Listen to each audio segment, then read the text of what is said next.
Good evening. I'm interim chair Elise Martyr, and I would like to welcome you to the July 22nd, 2024 Neighborhood Advisory Committee meeting. The committee consists of 9 members, all appointed by City Council, with representation from specific community sectors. Members shall be residents of the city or the city's extraterritorial zoning jurisdiction and shall reflect the socioeconomic diversity of Asheville. The term of office is 3 years. The committee was established to advise the City Council on neighborhoods within the City of Asheville's zoning and planning jurisdiction. The committee shall have the following powers and duties: develop rules and bylaws for the conduct of its business, including but not limited to meeting schedules, officers, voting, subcommittees.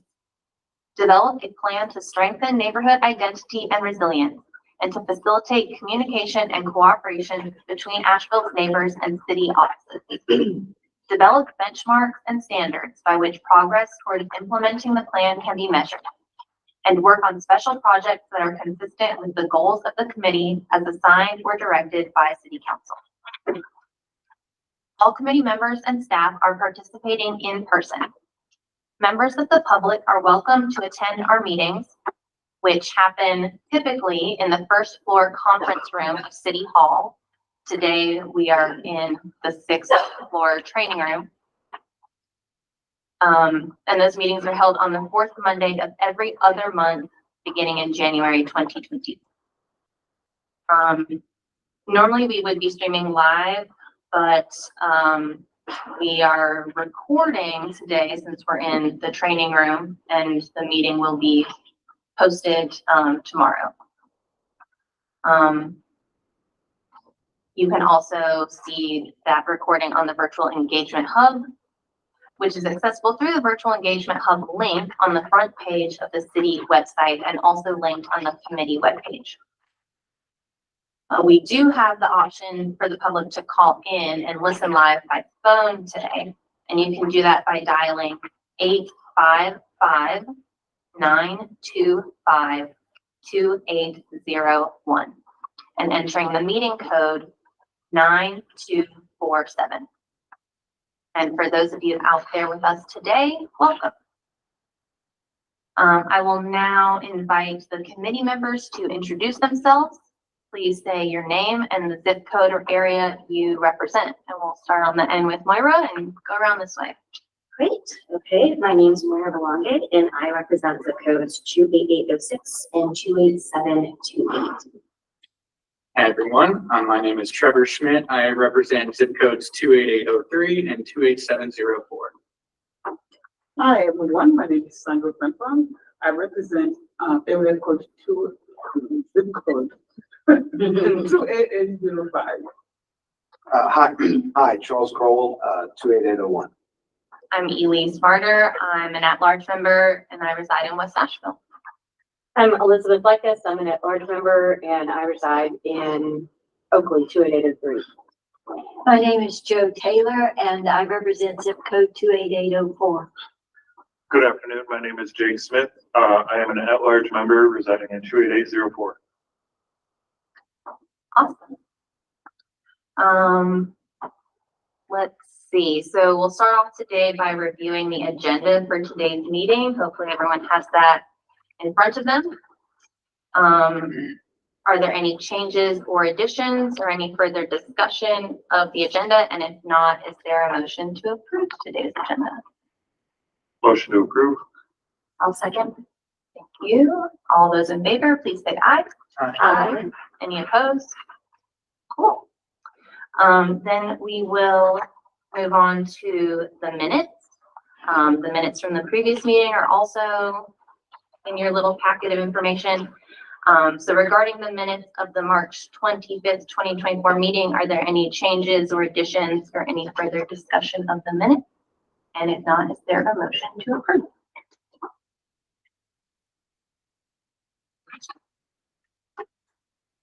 I make a motion to approve. Thank you, Joe. Second. Jake, second. And we'll do a vote. And just so the new members know, I did confirm with the clerk's office. Typically, a lot of times the new members want to abstain from voting for the minutes because they weren't there. You actually can't abstain.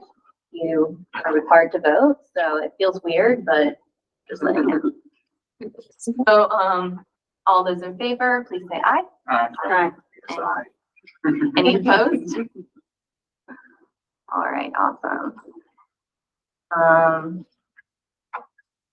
Then we will, are there any public comments? We did not receive any public comment for the meeting today. Okay, thank you, Christina. And then we'll move right into new business. So the first thing is that we have some new committee members to introduce. And that would be Trevor and Charles. And so, Charles, would you like to introduce yourself and maybe share something about yourself? Sure. So Charles Kroll, been in Asheville for about 4 years now during COVID. And I own a house in 28001 off of Hillside Street. Actually used to own a house on Furman, sold that one, and moved into the one on Hillside, so I've already moved. And then also own a rental property that we refurbished off of Martin Luther King Jr. Drive. So I represent 28001 both as a homeowner and as I guess a landlord. I don't know if that's allowed, but so I guess I'm invested in the 28801 zip code being a good place. What made you move to Asheville? Various personal reasons. I'll leave that for public meeting. Maybe we can talk after. Thank you. And Trevor? Yes, hi everyone. I'm Trevor. I moved to Asheville about 3 years ago or so, but I've lived in North Carolina almost my whole life since I was in kindergarten. We bought a house. My wife and I bought a house in the Oakley neighborhood. It's wonderful. And then, yeah, I don't know. I just I told myself as soon as I settled down that I would start getting involved in my local community and stuff, and saw this position open and decided to apply. Here I am. Thank you. Welcome to both of you. And also, since our last meeting, Jake was actually appointed to his first full term. However, I was appointed in June to my full term. I was previously running on the remainder of someone else's term.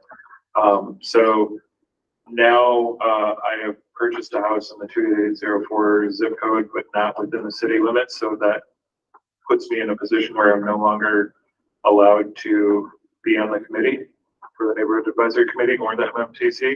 However, I will be staying in the seat until it's filled out of courtesy to the city and enjoyment for myself. Fun note, also, the MMTC will now need a non-voting member to fill my seat on their commission. So if anyone is interested, please let me know or let Elise know. So I was going to read Robert's rules before this because I'm trying to learn that. Am I allowed to just comment at any point, or do I have to ask permission to talk? It's just We're pretty loose. Okay. What is the MMTC? Multimodal Transit Commission. Oh, okay. So not only do you get the title Commissioner Crowell, but you get to see the benefits of providing different types of transit to everyone in the city. We have to have a conversation afterward. Sure. sure, yeah. That's interesting. We'll have a little update about MMPC stuff later in the meeting, and certainly, yeah, we'll be looking to fill Jake's liaison position there. So we would be finally at full capacity if it weren't for Jake joining us now. Buy a house full capacity. But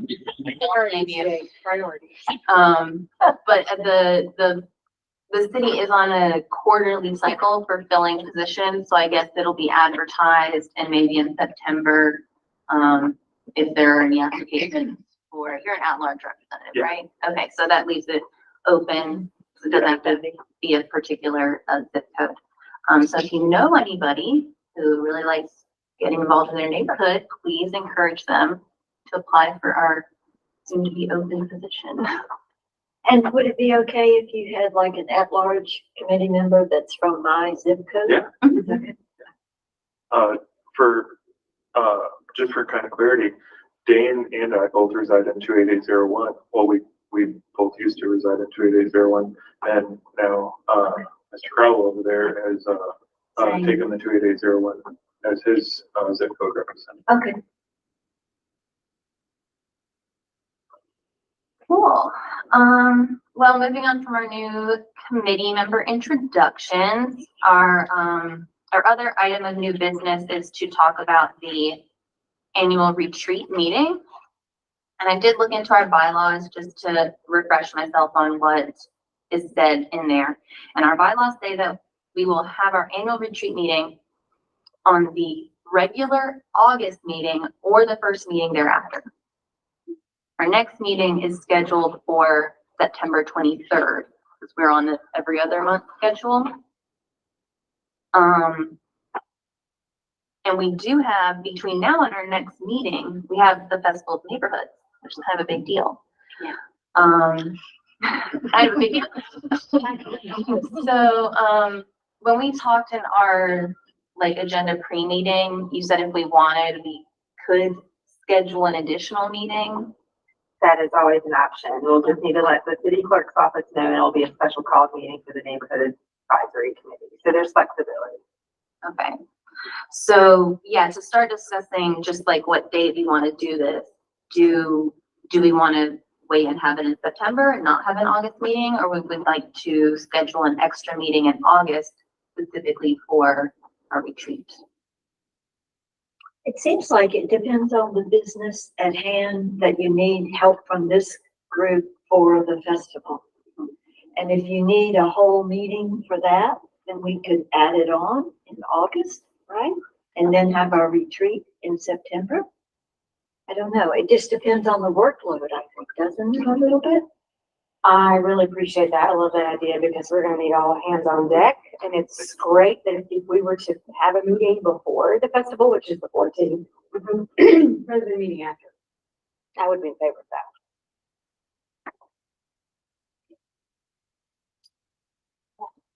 So just to be clear, we're suggesting having an extra meeting in August, mostly to talk about Festival of Neighborhood stuff. That'll be our special meeting, but then we'll have our retreat on our regular September meeting. When would the August meeting be? To be determined. If it fell on the fourth Monday, like your usual meetings, then it would be on Monday the 26th. I thought you said the 14th was the thing. September. That's Oh, the Festival of September Neighborhood. 14th. Right, so that would give us 2 plus weeks. Actually, then I would say that date is actually perfect for when, because I feel like a week before might be too close, so that's almost perfect based on the date of the festival being 26.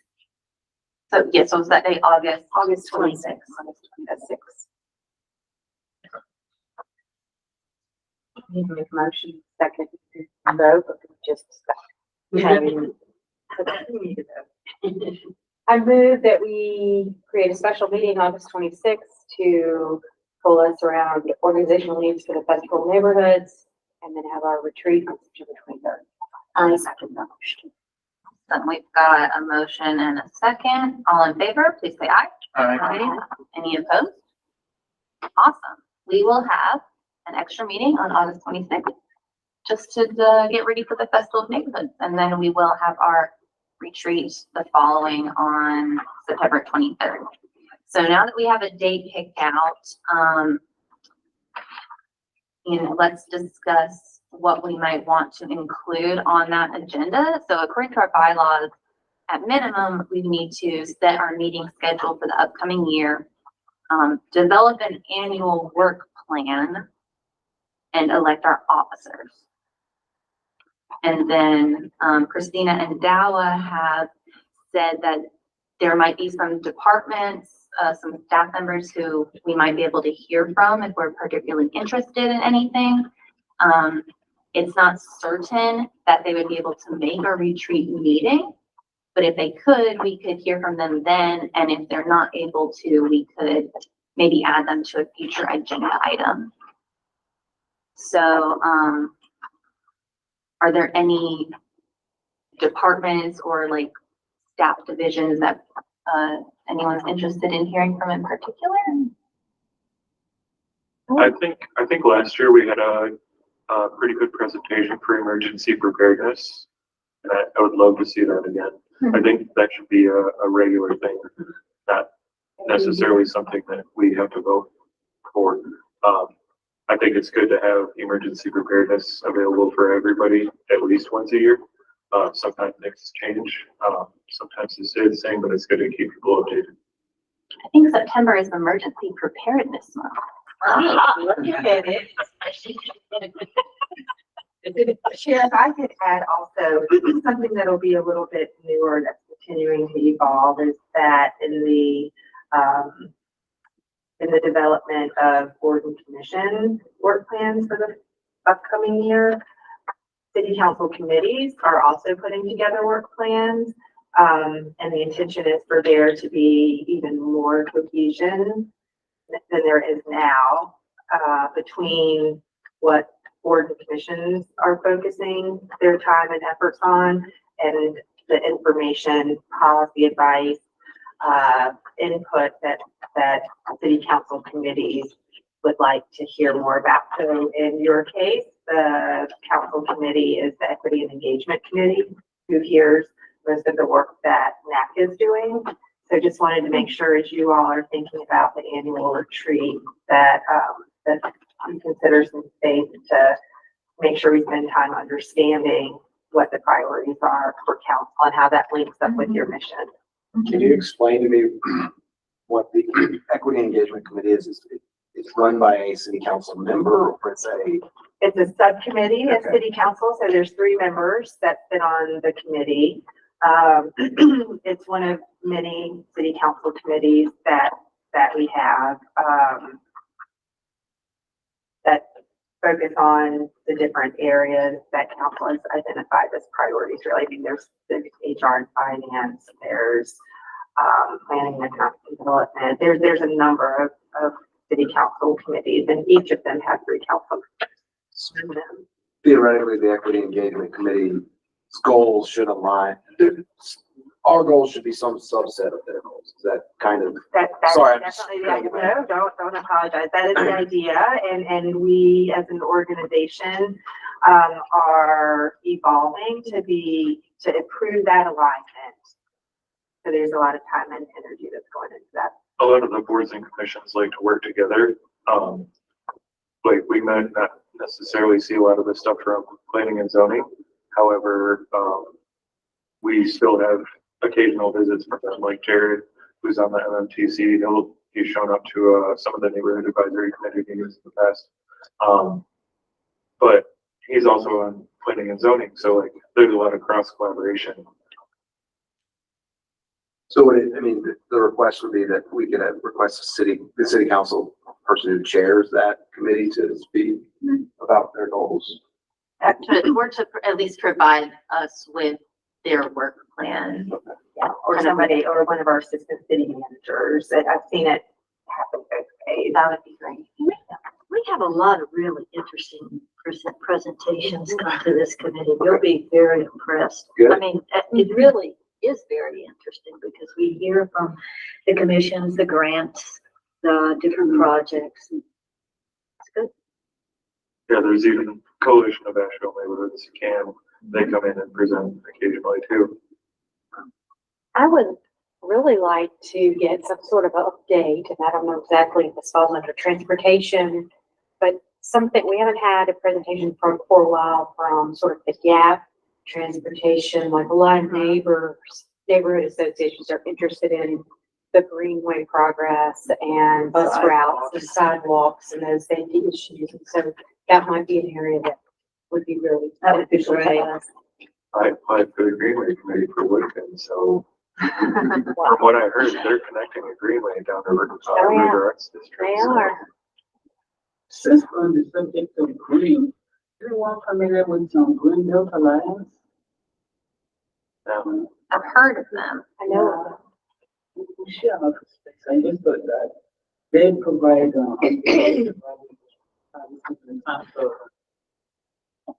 HVAC and things related to home improvements. And I think, residents may benefit from hearing from them. You went right into my next question, which was, are there any community or neighborhood organizations we'd be interested in hearing from? Greenbelt Alliance. And can. Mhm. And certainly if any of these groups or organizations are not able to make it to our September meeting, we can start adding them on our agenda for future agenda items. So a couple more dumb questions. Coalition of National Neighborhoods is a 501c3 or what is it? It's an official government. No, it's a It is. private. And that's an important distinction. Yeah, okay.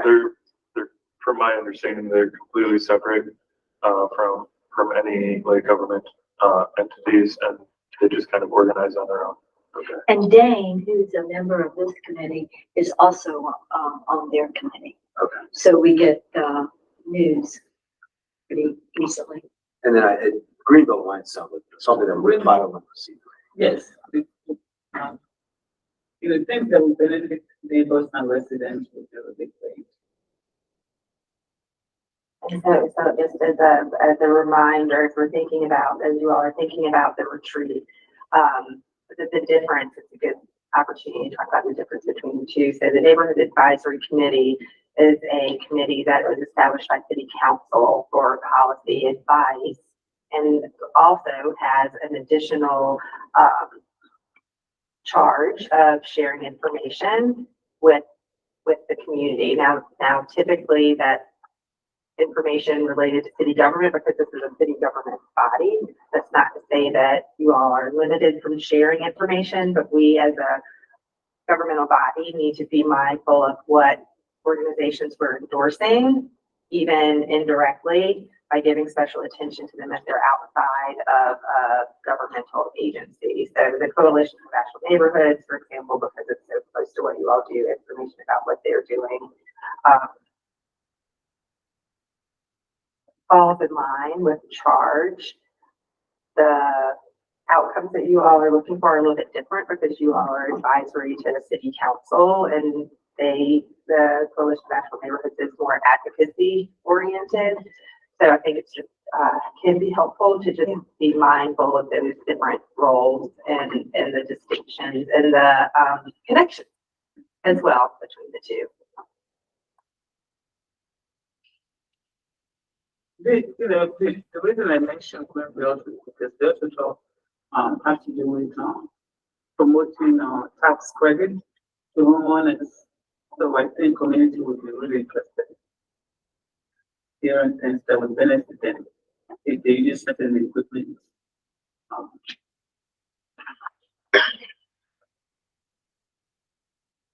And are there any requests for maybe particular training that people would like to receive? I know like parliamentary procedures sometimes can be something that people have questions about. Is that something, I know we keep it pretty loose here, but is that something folks would be interested in learning more about? All the Robert Rule stuff? Yeah, I was gonna read the book. I'm happy to get the book for it. Okay. Unless we're. I got Say the we're abridged version, officially- so hopefully there's nothing missing. That's cool, that's fine. And certainly since we're not having our retreat next month, if there are things that people think of between now and our next meeting, we can have a little bit more discussion on this at our August meeting before we have our retreat in September. So, just kind of start percolating on all of that. So do people come with, is there like pre-work homework? Like I need to be ready thinking about what I would want on the work plan, what I would want on the schedule? Or is it more of a, we're just brainstorm, like what's the general kind of format? It has been more of a brainstorming session in the past. That's good, because I don't want to do any pre-work. Yeah. Well, and most of what's on our work plan should really be led by what's on the council committee work plan. Okay. We're much more likely to get a sense that what we're doing is really making an impact if what we're doing already aligns with what council wants. I wonder too, because I'm thinking there's a lot of things that we've talked about for the annual retreat, and we may not be able to fit all those in. And I also don't think an entire hour and a half would be going to the festival neighborhoods. Is there a possibility that if one of these could present in August and the rest, just so we divide it a little bit? Is that a thing? So, I don't think we necessarily need to have an hour and a half meeting, when we meet in August. If you could be 15 minutes, you could do that 2 hours. But I don't think there's a specific time limit for each meeting.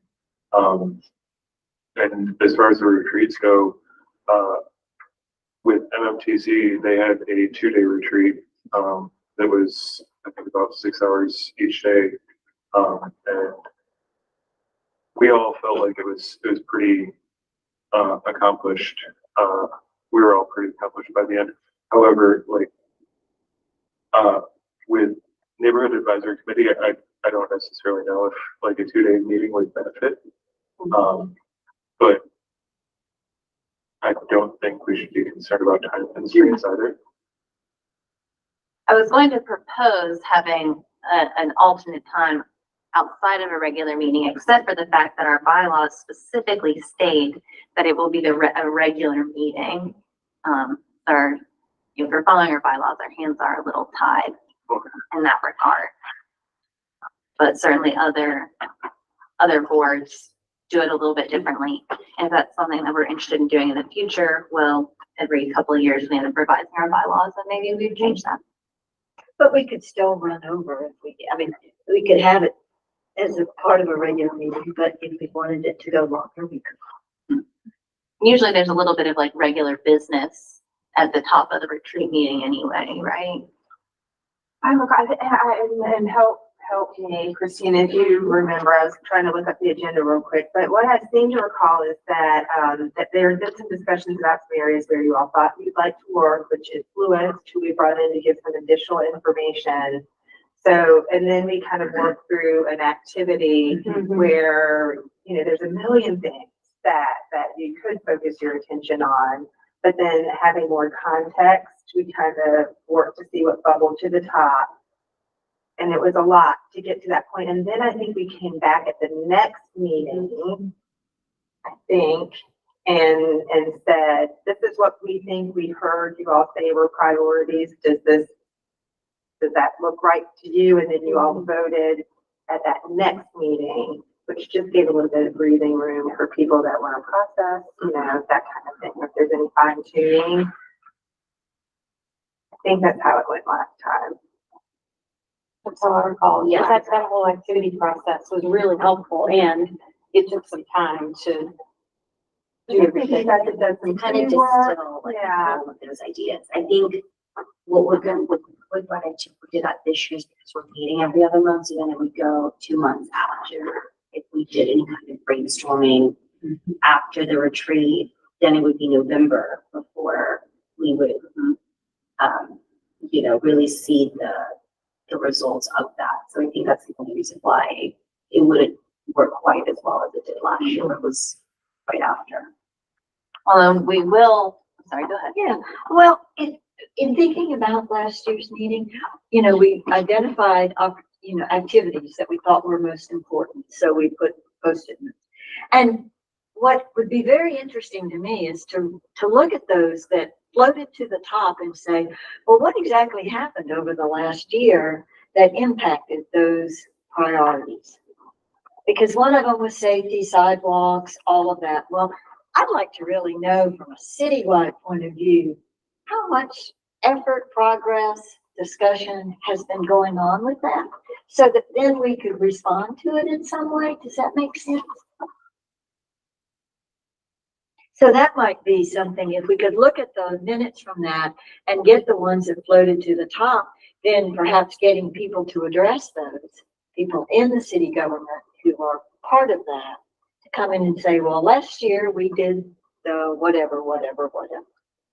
That's kind of interesting to me. And in that way, we could have continuity and look at, see, well, that was important last year. Is it still important this year to us? And if so, is it more important? And if so, what are we going to do about it? And that could work very well with the development of the organization. Because here are all the plans that are happening at the same time. Council has set their strategic priorities for the year. New fiscal year started July 1. the ordinance, so that's policy oriented. Staff is working on the organizational work plan right now, which is reflected in the budget, but we'll have more specificity here in the coming weeks for what the priorities will be for the organization. And so I do think that there is a sweet spot that you all might want to, that you could consider, for alignment with all of those things. Just knowing that there's funding in certain areas, Right. or if there's something that you're not seeing, I guess creating space for more of an awareness could be an activity. And then as we get into the next budget year, or there's decisions being made, you all have had the time to take a deep dive into an understanding and sharing how that idea could potentially impact neighborhoods. I was going to do a little bit of reflecting. So I have a question to clarify. Was that a report card of requests that were made by this group to city council, or was it a report card of what city council said they were going to do and they did or did not do, or is it a report card of what this committee said it was going to do and did or not, did not do? I Or is think it all- the last two. Okay. Yeah. Yeah, there's a brainstorm. I think what I hear you saying, Joe, is that there was a brainstorm. These are all the things we're hearing from our neighborhoods that could be important. And then, of course, the committee realized we can do anything, but we can't do everything. And so there were some things that bubbled to the top. And then some were directly related to work that the committee was going to do. Some is more operational staff. And so an update. is Well, what and I'm how hearing. they interface with the city goals. Mhm. And so it would be real helpful. I would like to say, okay, well, these were the most important that we thought, and these were the goals that the city set out. So what's been done? You know, where are we? That's what I'd like. I think that helps also because our main job being on this committee is to share that information out. And so when we get those kind of updates, then it allows us to go back to our neighborhoods and be another source of communication to share that out. Especially since we already decided this last year that those were the priorities that we were hearing from the community. And so, we're kind of we are their liaison in a way. So these are the things that as a group, we thought that the community wanted to hear more about, or placed importance on. How did that align with what city council was doing? And then where are we a year later? And what can we say about the things that we saw were, priorities, or we decided as a group, okay, these are the 5 things that we for sure care about and our communities care about, and what can we relate to them as a result. And then that will further translate into all these things that we want to prioritize, but what are our actual goals? Yeah. What can we actually do something about that is And our goals from last year are printed up in the agenda for this meeting. Yeah. And then there's room for more detail later there, like if there are topics that you want to know more about so that you can increase your engagement with actual residents. Those are the things that can be fleshed out at an annual retreat. So it's not to try to be too systematic here, but is there an official forum that do I send out a newsletter? Do I put things in people's mailboxes? We'll get. Okay. Yes, we'll have some updates later on the smaller groups that we have. And each one of these goals is being tackled by an individual group. So Joe will give us their update on the engagement that she and Dave have been doing. But not to rush, not to get there ahead of time. I do want to wrap this conversation up a little bit just because we need to move on to some other agenda items. But just one last thing I wanted to add, responding to Moira and our schedule and waiting 2 months. This past year we decided to go to every other month, and at our retreat we'll get to set our schedule for next year. So be thinking about how you felt about that every other month schedule, and if we want to keep doing that next year, or if we want to go back to monthly, we'll have an opportunity to do that. All right, if there's no other talk right now about the retreat, and we'll save some time at our next meeting to discuss a little bit more. And certainly you can share any ideas that you have with myself and Elizabeth and staff in between meetings. But wrapping that up for now, we will hear an update from Christina about our Asheville Academy Community Connectors. Thank you, Chair Martyr. I'm really excited to share this with you all. But before I do, there are a couple people in the room that I want to make sure you have met. And first one is Trey Irby, our neighborhood services specialist, which I think everyone met Trey coming in the door. But when people see the recording tomorrow, you know, just say hi real quick. Hey everybody, I'm Trey Irby. Sorry, I'm not looking at you. I'm looking at the owl because it is looking at me. I'm Trey Irby. I'm the neighborhood services specialist, and I started about, what's it been, coming up on 90 days. But I've had the pleasure of meeting quite a few of you. A few of you are on the Festival of Neighborhoods Planning Committee, and that's been a pleasure to work with you all on. So glad to be here and good to meet you all. Trey is your user resource if you're talking to folks in the community about neighborhood matching grants. If people want to understand more about neighborhood registration and why to register with the city, he can be the person that folks call if they just have like, I have a question and I don't know who to ask. Call Trey and he'll help them out. So once we get his business cards, you will all have one. I still need to order them. But I also wanted to introduce Kelly Hines. Do you mind coming up and saying hello real quick? Just Not mine. okay. Kelly has a new title with Asheville Fire Department of Division Chief for Community Risk Reduction. Did I get that right? Did. Yes. So thank you for being here with us, and please chat. So Kelly Hines, I've been with the Asheville Fire Department for 24 years. My last position before taking this new role was fire marshal. And with council goals of reimagining public safety and resiliency, I'm taking on community risk reduction. It's basically hearing what people are concerned about. You mentioned preparedness, emergency management. So I plan on having a couple of projects that are stemmed around emergency management and not only prevention and preparedness, but response and mitigation after the fact. So so we can help mitigate things so it's not so impactful if it happens again in the future, right? So lots of plans, and I just took this position July 1st. So you are my second meeting. My first meeting was Sustainability Advisory Committee, and now y'all, so I'm just learning lots of new faces, and I'm curious on what y'all meet about and are concerned about, and where I can plug in and coordinate with efforts that are already happening and try and bolster those. It would be great to see you at a tent at Festival of Neighborhoods. Yeah. We can send you the sign up link. Thank you, Kelly.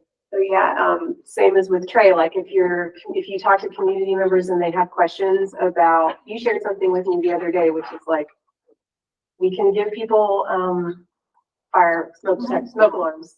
Like, do people in the community know that if they have a need and they could use a free smoke alarm, that they can get one from the fire department? So, you know, just like the more we can all learn about the resources that are available, the better. So And the new smoke alarms do not have replaceable batteries in them. This is good.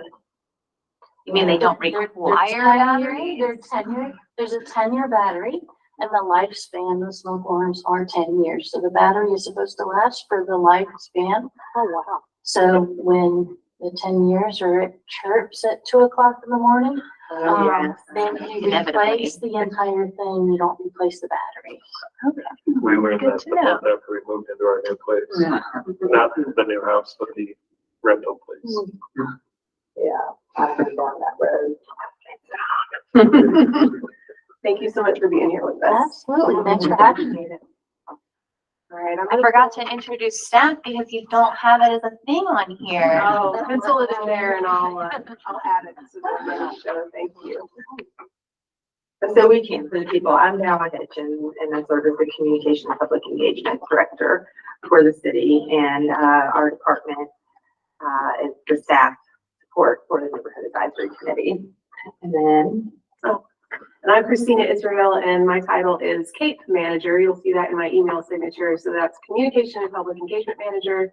And I manage the Community Engagement Division of CAPE, which includes neighborhood services, as well as our communication specialist that focuses on capital projects. Capital management now. They changed their department title. If you haven't heard that, capital management. And that's the role Meredith just took on, right? That is, Yeah. yeah, absolutely. That sounds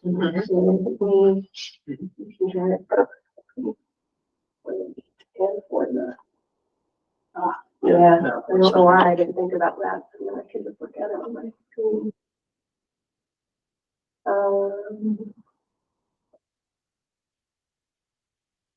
Yeah, let me get this to you. You can do it. I don't have to do everything all the time. I have to do everything all the time.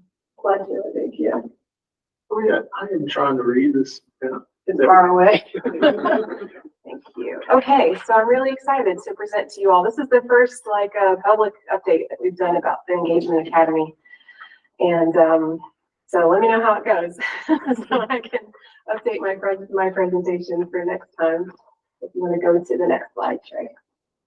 All right, so what we're going to talk about is this initiative that has been on the organizational work plan for our department for fiscal year 2024, but really we've been talking about it ever since I started with the city in 2022 because we, DAWA and the team, completed a grant and were awarded American Rescue Plan Act funding from the federal government that was part of COVID relief.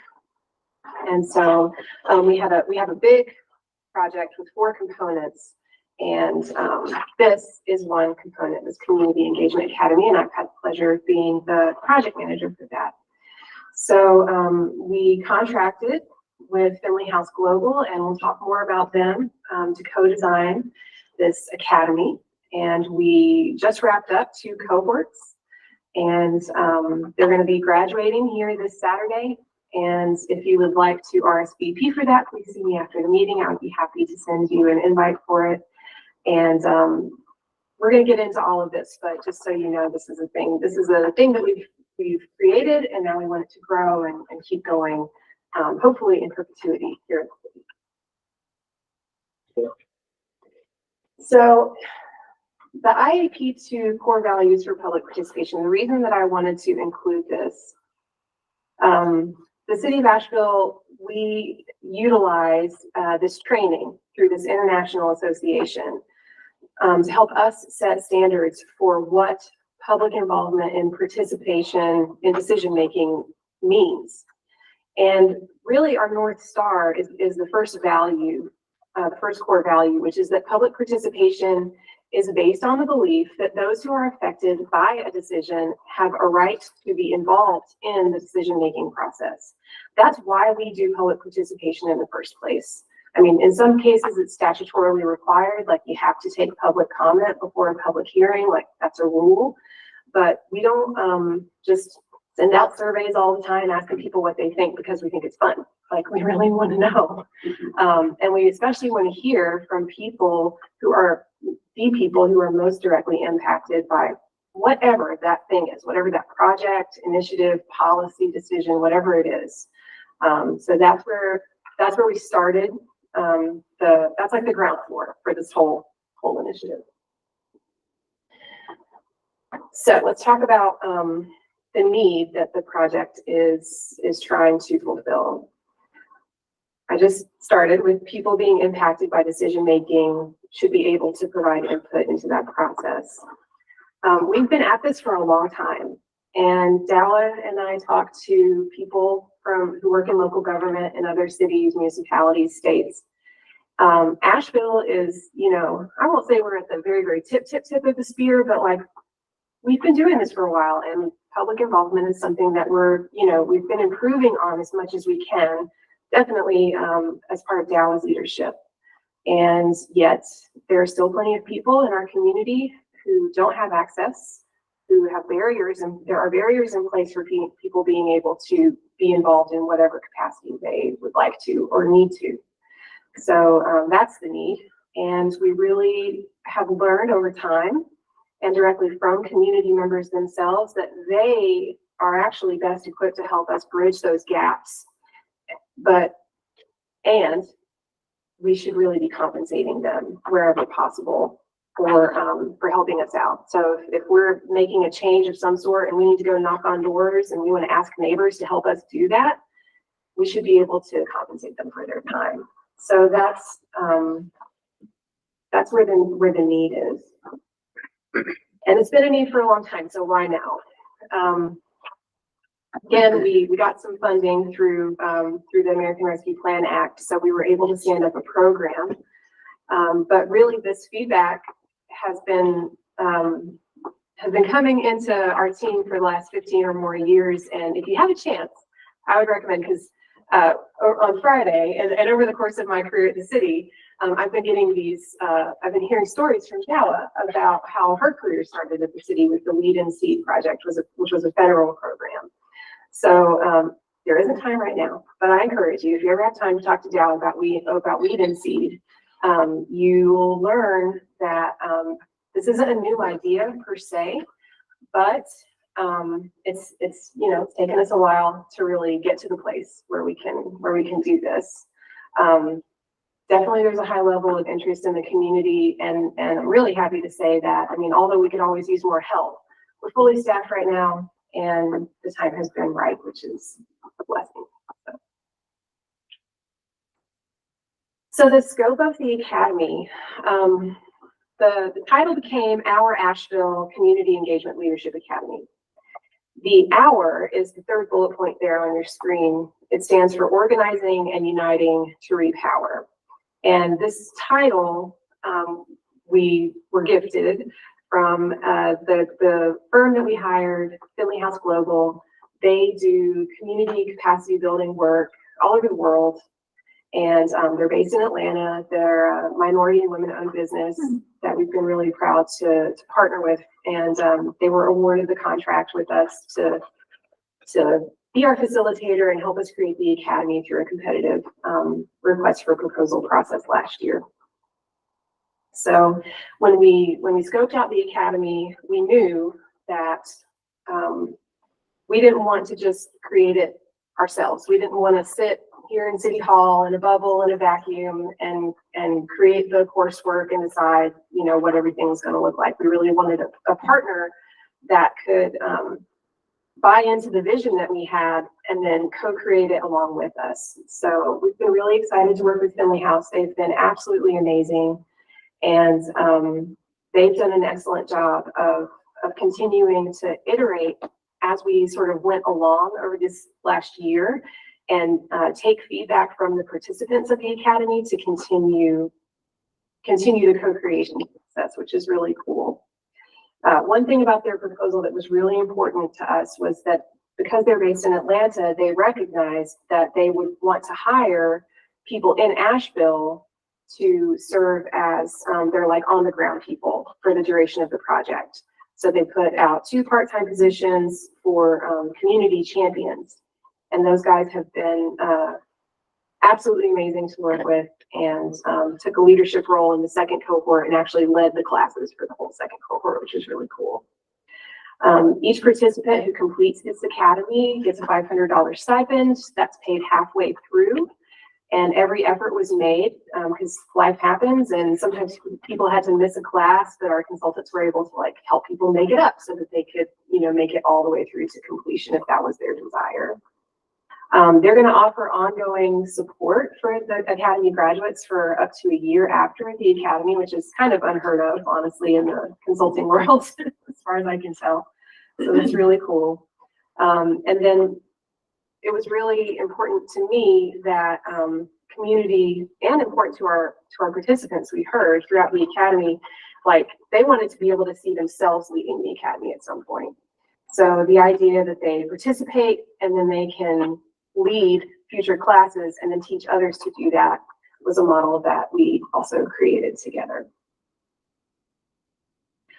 So some deliverables for this project. A 6-week course is the training format. we met on Saturdays. We had, 3 4-hour in-person sessions and 3 hybrid 2-hour sessions. And each module built one upon the other. So we focused on community connectedness, research, mental health, and then finally everything sort of coalesces in the last module of mobilization. I've already talked about the compensation piece.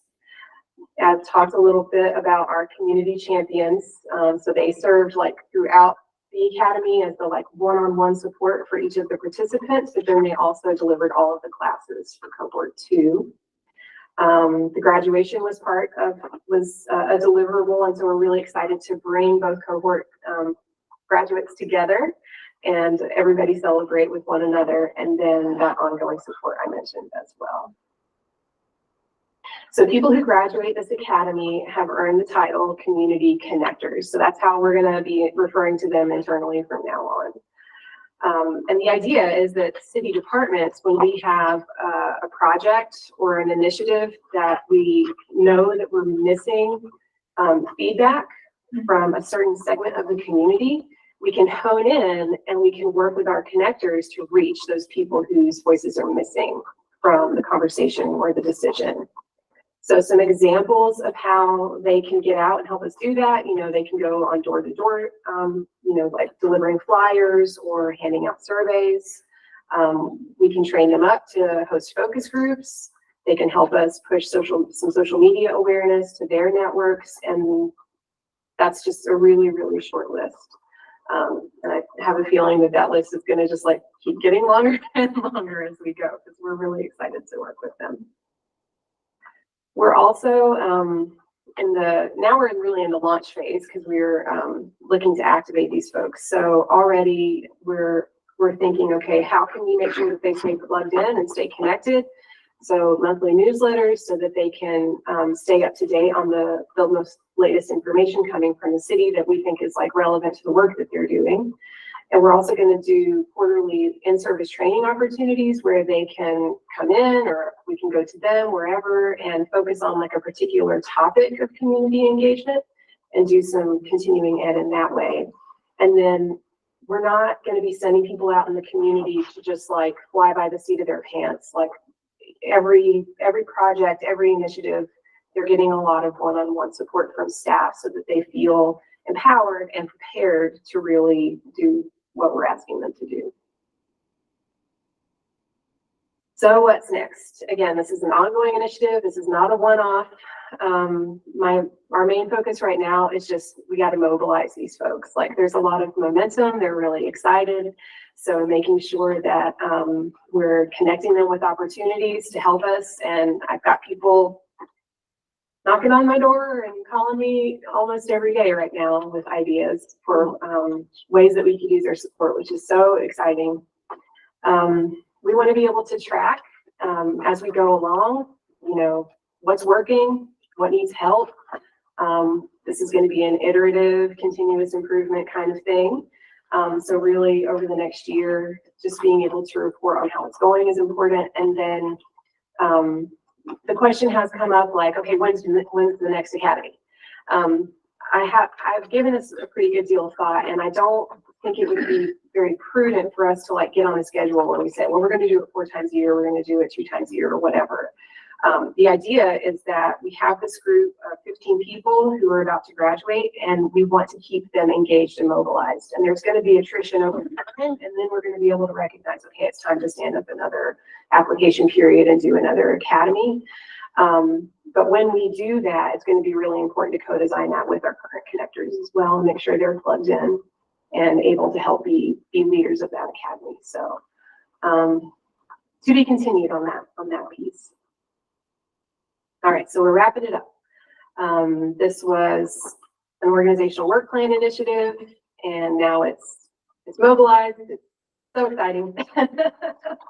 And yeah, I think that about wraps it up. So if anyone has questions now or later, please let me know. And there's another slide with, if you want to learn more, there's the link, publicinput.com/AVL Academy. And The presentation is linked in the presentations folder where all your stuff is for this meeting, so you can go there.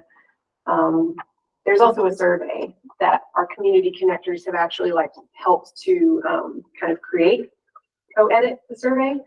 And it's all about like, how do you engage with the city? So if you wouldn't mind to go take their survey, that would be great too.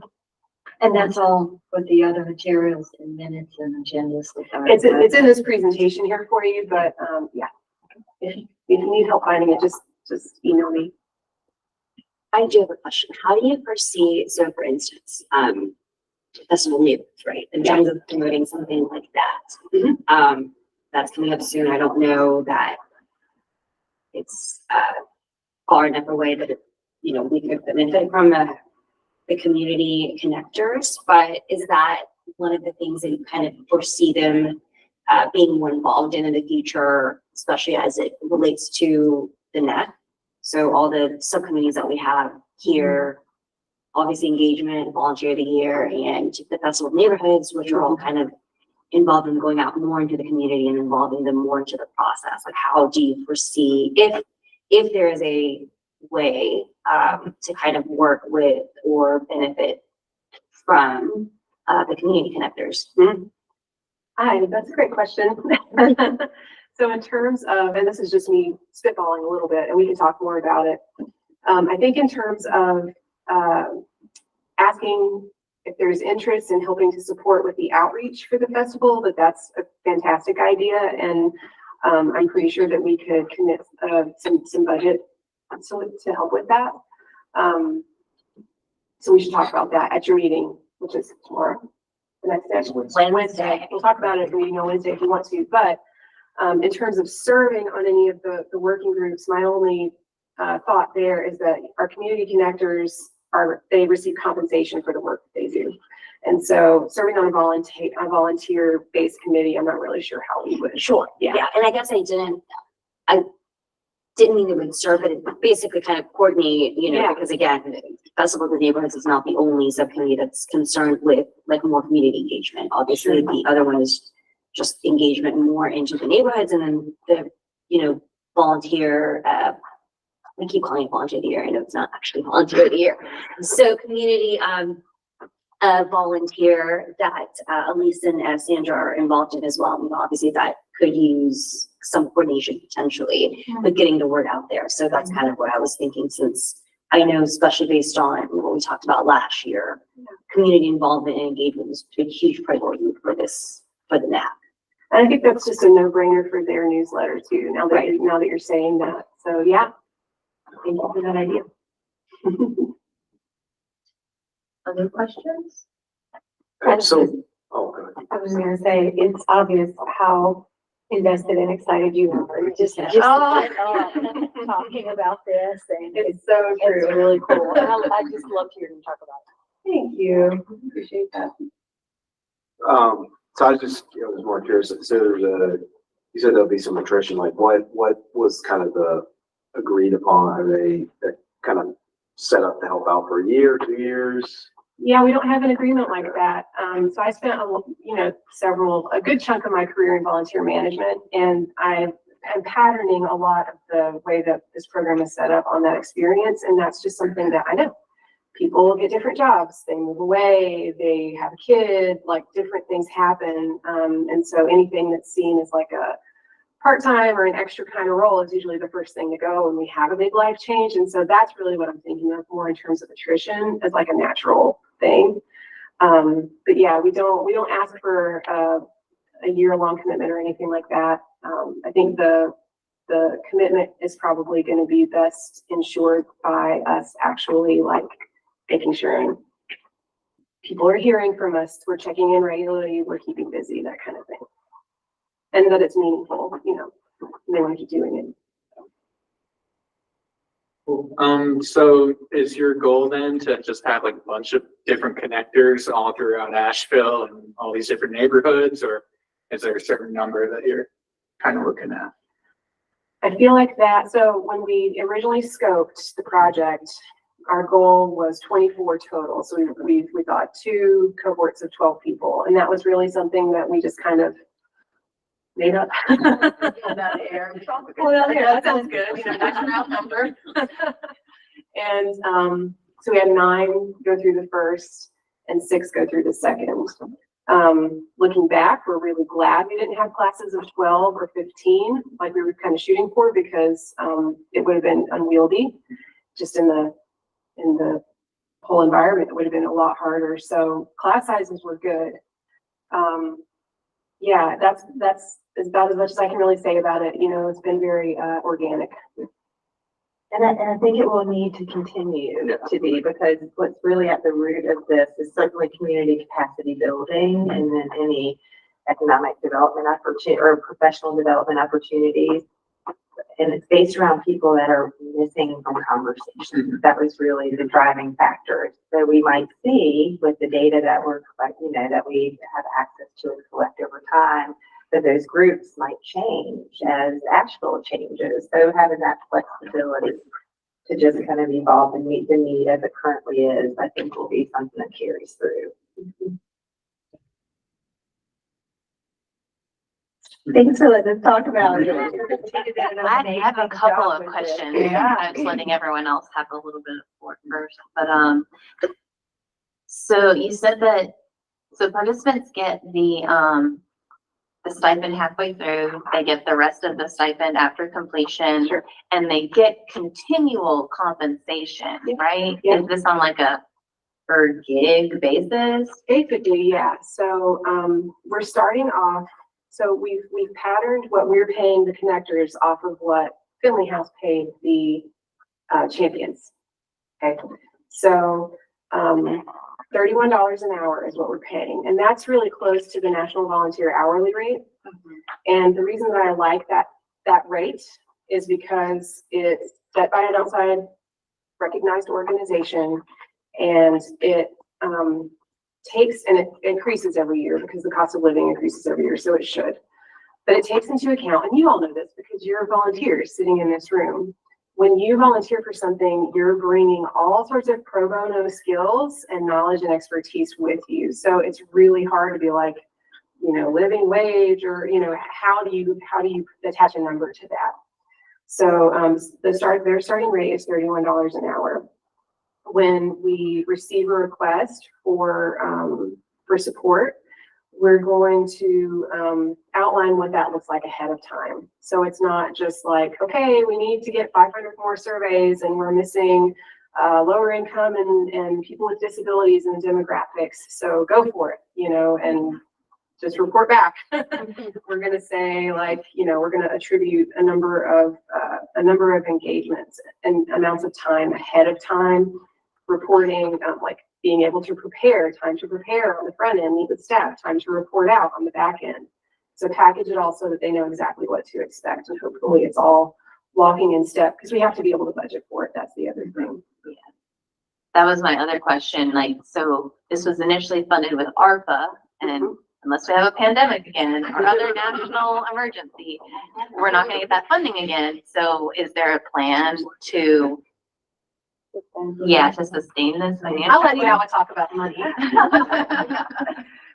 So the beautiful thing about this ARPA funding was that it gave us the opportunity to hire a consultant to co-design what an academy would look like. So that was kind of front-loaded work. So we've got that basis and we've got our experience from it. And as Christina was sharing, we can iterate now based off of what that model was. And then again, go back and make sure that we are co-creating with the people whose voices have been missing.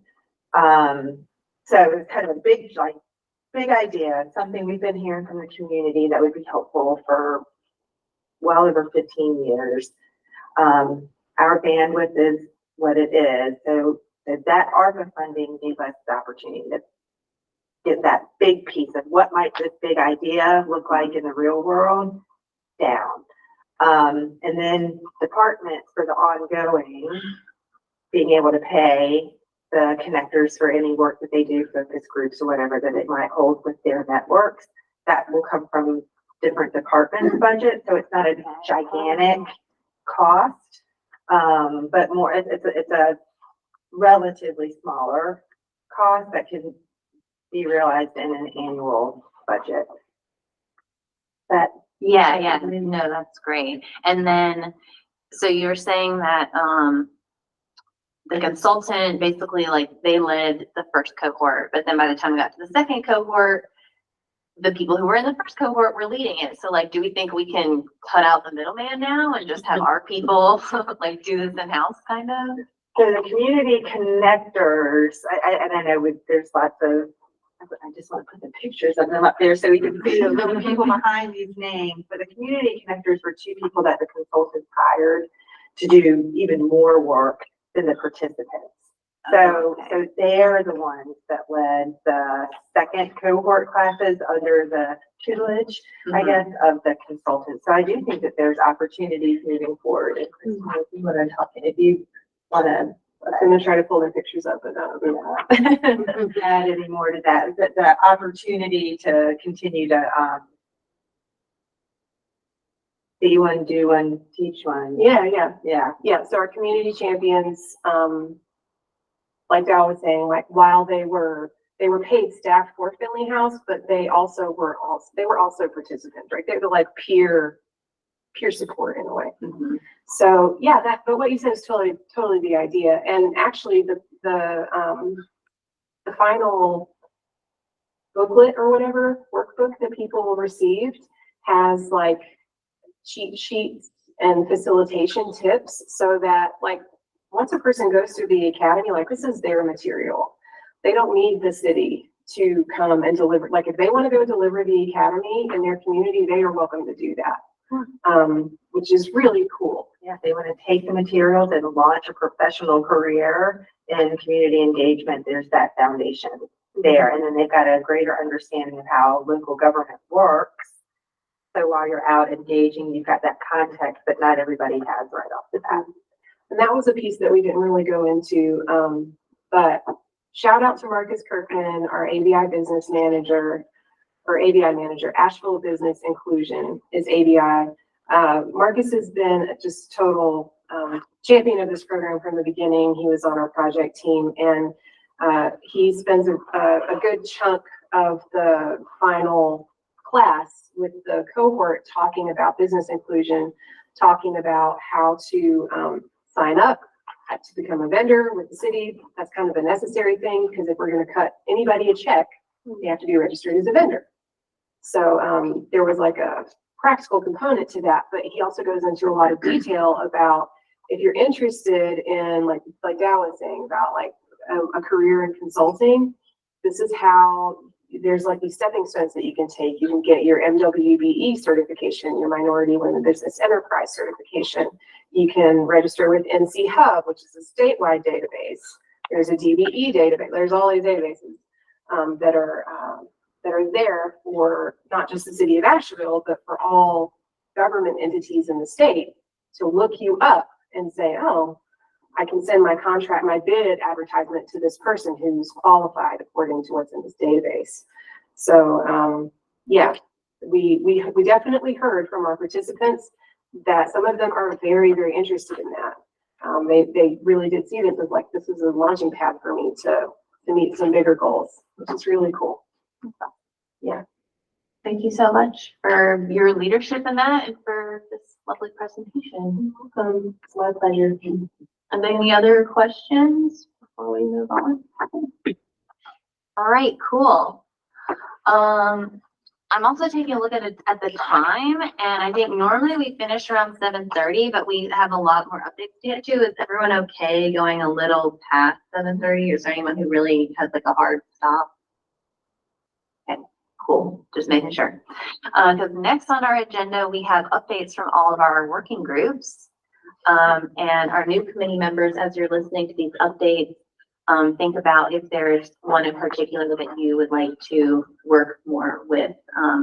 We've kind of been using our off months to meet as these smaller groups and do work on other things and then come back with updates. So we hope that you will join one of our efforts. So first, Joe, you want to share about the engagement you and Dane have been working on? Yeah, I think I better back up since we have two new members. and go over a little bit what we talked about last meeting. Is that okay for in terms of engagement? It addresses your question, Charles. So the engagement committee has been focusing on, the subcommittee has been focusing on how to get new members engaged, so you know what the heck you're supposed to be doing. And then that means how to help you engage your community, right? And so we came up with this last time, we came up with conducting outreach in your communities and obtaining input. And those are the two mechanisms that we do as members of NAC. And everybody thought it was a pretty great idea. We didn't have much discussion and said, yes, yes. So basically, the goal under outreach, we came up with getting a minimum of 3 neighborhoods in your zip code in addition to the one you're currently representing. And quite honestly, when I first joined, I didn't even know that there were more neighborhoods in my zip code. So it's a real learning process. And Trey is your man. So he has access to maps and can go over that with you. But what we didn't talk about last time was how do we want a formal orientation process outside of this NAC meeting for new members. It kind of was very helpful for me to meet with Meredith until she brought up the map, and she also gave me and gave the whole committee the list of neighborhoods so that you had a sense of what's in your zip code. And so it was access the neighborhood map and obtain a list of registered neighborhoods in the zip code you represent. And then this is the real tricky part. It's determining the contact person for each of those neighborhoods. And so Trey and Meredith, they have names, but people come and go. And then I even had one person in my group who really had a beef with the city and would write me back. And so it's just a whole potpourri of kind of things. That's why I signed up. Yeah. To listen to people. So that's that process, and that's a moving target. Send an introductory email saying I'm the representative to NAC. This is what this is, and this is who just my name and contact. And what I usually do is write a brief meeting minutes. And I just attach that to the email. What's very helpful is in that email to put the link where people can go and access all these PowerPoints that are presented here. Like the minutes would involve what you just presented and a link and tell your neighborhood, hey, this is pretty exciting, that kind of thing. So it's not an extensive minutes, but I do a summary and I'll attach the PowerPoints that I saw during the meeting. And then, try your best to update the contact list of these folks. For instance, the last meeting, I sent it out to 1, 2, 3, 4, 5 neighborhoods in my zip, and I got 2 responses. And I think that's probably pretty common. So it's hard. That's the hard part.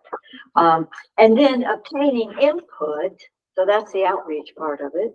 Then obtaining input would be, in addition to the email, try and go to some neighborhood meetings. First, you got to figure out what's happening, and that's not always easy. But the neighborhood that I'm in, they have meetings. I'm in touch with them. I give them the information. I present in emails. Ask for input from folks. Ask for contacts. Bring concerns and ideas back here. Solicit participation in the Festival of Neighborhoods, solicit participation in the Neighborhood Matching Grants Program, and solicit participation in the Volunteer of the Year Awards. And that we get these PowerPoints and we summarize it and we send it out to folks and we tell them about those kinds of things. And we had a recent meeting, and what we wanted to talk about in terms of engagement in addition to that was to announce vacancies to other meetings, like what you did earlier. Because what we realized, Dane became a member, the other guy on this committee, became a member of CAN. And it was just helpful to know what they're doing. And so he would come to us and say, hey, you know, this is what's happening. So if you have a particular interest, you've been involved with transportation, right? Then announce a vacancy or announce the opportunity if we as members announce it to each other so that we can cross-contaminate. Oh, that's listen to the listeria. I'm a public health person. And then talk more about a more formal orientation of new members and a real welcoming and onboarding, because that's really important, because you don't know what you're doing when you first show up. You don't know anybody, and it's hard. So it's nice to have a warmer welcome. So we were talking about what would that look like, and we were gonna come up with more, but then Dane got COVID. So we'll get back to that and maybe present a more official orientation, maybe, something like that. Okay. Oh, thank you. All right. Can I ask just a follow-up question? Yeah. So Trey, so like for instance, East End Valley Street neighborhood, like super active. I go to meetings, right? I mean, very easy to get that input. Like, what percentage of neighborhoods are good about having? I'm just trying to like. It kind of depends what's going on, because there are some communities like East and Valley Street where they're active all the time, and other Shiloh? Yeah, and other neighborhoods, they kind of rally around a particular issue. Like some park is, something's happening. Yeah. Or development. Yeah. I didn't mean to step over. what No, you're that's, saying. I mean, that's exactly what, how I would put it. Some neighborhoods are consistently active, some are somewhat reactive, to different things that are going on in the neighborhood. When it comes to those consistently active neighborhoods that are often meeting, I wouldn't say that's the majority of neighborhoods that are on the map. The majority of neighborhoods, out of all the neighborhoods that are on the map, I would say I consistently attend because they're consistently hosting. Somewhere in the range, I would say somewhere between 7 and 10, but I want to say closer to 7 that have really consistent neighborhood meetings that have invited. That is not to say that there aren't other neighborhoods that aren't meeting. Typically, neighborhoods don't always have these large public meetings. There's some that the board will just meet. Just recently, I was at, trying to remember the name, Parkview. They're out near Tunnel Road. Like if you were going on Tunnel, and instead of turning down Tunnel, you just kept going down the hill. They're out that way. But their board meets pretty consistently, I think on a monthly basis, but those meetings aren't really open to the public, like say East End, anybody can walk into Stevens Lee or the church that they may meet at. So. And seven is what percentage of, how many? neighborhoods? Small. It's like 10% of the ones that we have registered. Mhm. There's 80 or so Okay. registered, like when we send out stuff, the contact information we have is 80 something. Okay. But that's only the ones that are registered and sort of official. Somebody said last year they were like 200-ish. There are on Nextdoor. On Nextdoor, yeah. So Also, what typically That's a happens is a neighborhood Scary will place. form around an issue, and then when the issue is either resolved or dissipated, then it falls away. Another thing that to be mindful of absolutely is that certain neighborhoods, they're dealing with leadership issues. Some people are not willing to serve on boards. As such, if you want to come in, you really don't have anybody to talk to. And because the current one is saying, I'm leaving, I really can't tell you much. So leadership issue is a major problem in certain neighborhoods, and as such, there is no point of contact. So that 7 that you said, yeah, maybe it's small, but that's what you have. Hopefully, with your program, maybe they can start helping with that because, it's really important to connect the entire city and help neighborhoods understand the need to register. And if you remember the last meeting, I was asking like, what are you talking about? Who do I know? Because they don't know, so- Right. Because when they say, oh, I'm not in the city, I say, what are you talking about? I got one of yours. So if I'm not in the city, I want my money back. So, yeah, but, yeah, leadership issue involvement, and that's critical. And people being aware of the need to register so that we can have more involvement. That's something that that we need to push more in terms of engagement. Yeah, there is an official registration process for neighborhoods where they put together a plan on a page and other stuff and define their boundaries. And there might be other neighborhoods that have a little community that they consider their neighborhood or their neighborhood organization, but they might not be officially registered with the city. And so if that's the case, it's really helpful for them to formally organize and actually be recognized by the city. They just need to know because, again, with change of leadership or lack of involvement, but most of them, they do not know. I would have never known. Yeah. And it really comes into play when a neighborhood wants to apply for a neighborhood matching grant because you have to be registered with the city in order to be eligible for that. So it's better to go ahead and do that in case you want to access those funds rather than have to figure out when all of a sudden you want to apply for that. And also with emergency management communication Yes. too. So, and we're happy to, put together information about, or share with you information about benefits. It's a question that the team gets asked often, you know, like, why do you want me to register? That would be helpful. Can we include that as part of our retreat agenda? I think that would be really helpful. Yeah. Awesome.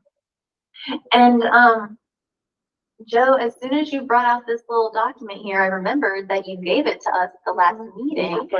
And I'm a digital person, so I'm wondering if we can attach this to our agendas in the future.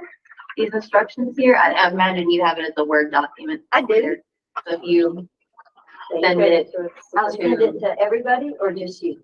I guess we can send it to everybody, but if we want to like link it, I don't know if y'all want to host it on y'all's Google Drive somewhere. I'm sorry, I'm making out on stuff over here. Yes, absolutely, yes, you can send it to us, and then we'll make sure that it gets posted with the agenda material. Awesome. Thank you. Yeah, I know that like the transit committee has like all types of reports that they get linked on their agendas, so I would help.